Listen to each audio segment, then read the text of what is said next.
پھر اس وقت جان کو بنے گی، کہیں گے کہ کیا کسی طور پر ہم کو کچھ مہلت دے سکتی ہے؟ کیا ہماری وعید کو سن کر یہ لوگ ہماری عذاب کے تعجب چاہتے ہیں؟ اے مخاطب ذرا بتلاؤ تو، اگر ہم ان کو چند سال تک عیش میں رہنے دے، پھر اس عذاب کا ان سے وعدہ ہے وہ ان کو سر پر آ پڑے تو ان کا وہ عیش کسی کام آ سکتا ہے۔ یعنی دنیا میں تو مزے اڑا دیا، آخرت میں جہنم میں چلے گئے تو دنیا کی یہ عیش کہاں چلے گئی؟ دنیا میں تو مصیبت اٹھائے، آخرت میں جنت پائے تو وہ بہتر ہے۔ اور جتنی بستیاں منکرین ہے، ارے اللہ کو نہیں ماننے والے ہیں، منکرین بولتے، ہم نے عذاب سے غارت کی ہے، سب میں نصیحت کے واسطے ڈرانے والا پیغمبر آئے۔ ایسے بستی ایسا نہیں گزرا جس میں ایک ڈرانے والا پیغمبر نہیں آیا ہو۔ وہ پیغمبر کو انہوں نے ڈرایا، پھر بھی یہ لوگ نہیں مانا، اللہ نے ان کو عذاب میں مبتلا کر دیا۔ جب نہ مانا تو عذاب نازل ہوا۔ اور ہم صورتاً بھی ظالم نہیں ہے، اللہ تعالیٰ بالکل ظلم نہیں کرنے والا ہے۔ اللہ تعالیٰ کسی کے ذریعہ ان کو ہدایت دیتا ہے، ہدایت پاتا ہے تو بہتر ہے، نہیں ہدایت پاتا ہے تو اللہ کے قہر میں آ جاتا ہے۔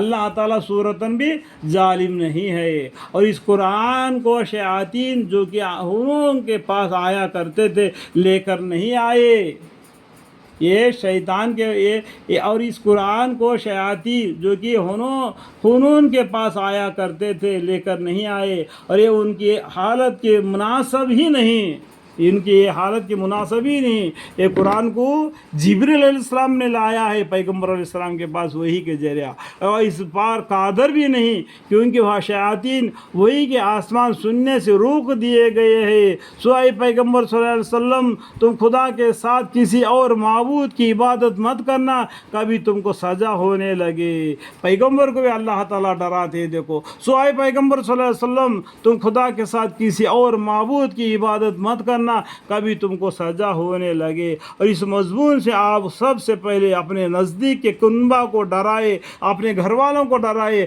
پاس والوں کو ڈرائے، اور گاؤں والوں کو ڈرائے، اور باقی باہر والوں کو بھی ڈرائے، اللہ کے احکام کو ان کو سنا کر، اور ان لوگوں کو کے ساتھ تو شفقت نافرتنی کے سے پیش آئے جو مسلمان میں داخل ہو کر آپ کی راہ پر چلے۔ یعنی جو مسلمان ہو کر کلمہ پر آپ کے ساتھ رہتا ہے، ان سے پیار محبت سے پیش آ جاؤ۔ اور اگر یہ لوگ جن کو آپ نے ڈرایا ہے آپ کا کہنا نہ مانے تو آپ کہہ دیجیے کہ میں تمہارا وفال سے بیزار ہوں، اور آپ خدا قادر رحیم پر توکل رکھیے، وتوکل العزیز الرحیم، اور آپ پیغمبر صلی اللہ علیہ وسلم خدا قادر رحیم پر توکل رکھیے، جو آپ کو جس وقت کہ آپ نماز کے لیے کھڑے ہوتے ہیں اور نماز شروع کرنے کے بعد نمازیوں کے ساتھ آپ کے نشست برخاست کو دیکھتا ہے، وہ خوب سننے والا خوب جاننے والا ہے اللہ تعالیٰ۔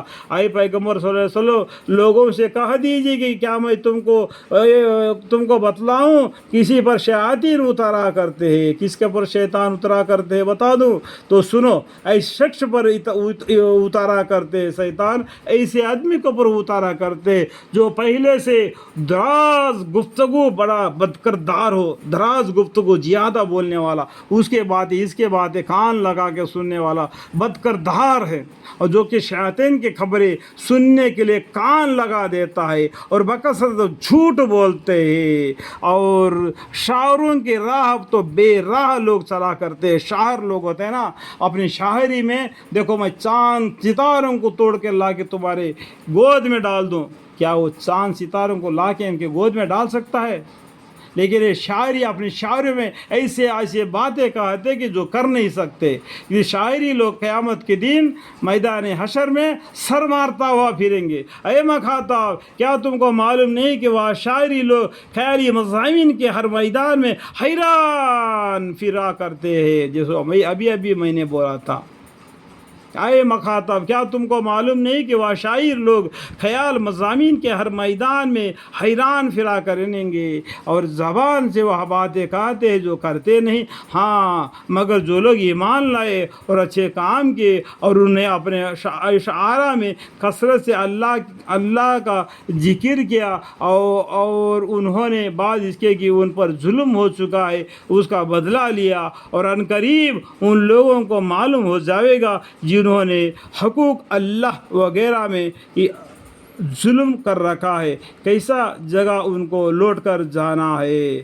یہ حقوق اللہ، حقوق البیوی، حقوق الماں، حقوق الماں باپ، حقوق البچے، ایسا حق ہے ہر ایک مسلمان پر، دوسرے کا حق ہے، وہ معلوم کرنا چاہیے۔ اس کو معلوم کرنے کے لیے ہم کو علم کو حاصل کرنا چاہیے۔ علم آئے بغیر آپ کو حق بات نہیں معلوم پڑے گی، علم آنے کے بعد عمل کرے گا تو تم کو اس کا پھل ملے گا، اور اللہ کی رحمت کو ڈھونڈے گے تو جنت ملے گا۔ اللہ تعالیٰ ان باتوں کو اور سمجھنے کی اور عمل کی توفیق عطا فرمائے۔ میرے بیان کے درمیان میں تھوڑی سی بھی غلطی اگر مجھ سے ہو گئی تو مجھے معاف فرمائے۔ وآخر دعوانا الحمدللہ رب العالمین۔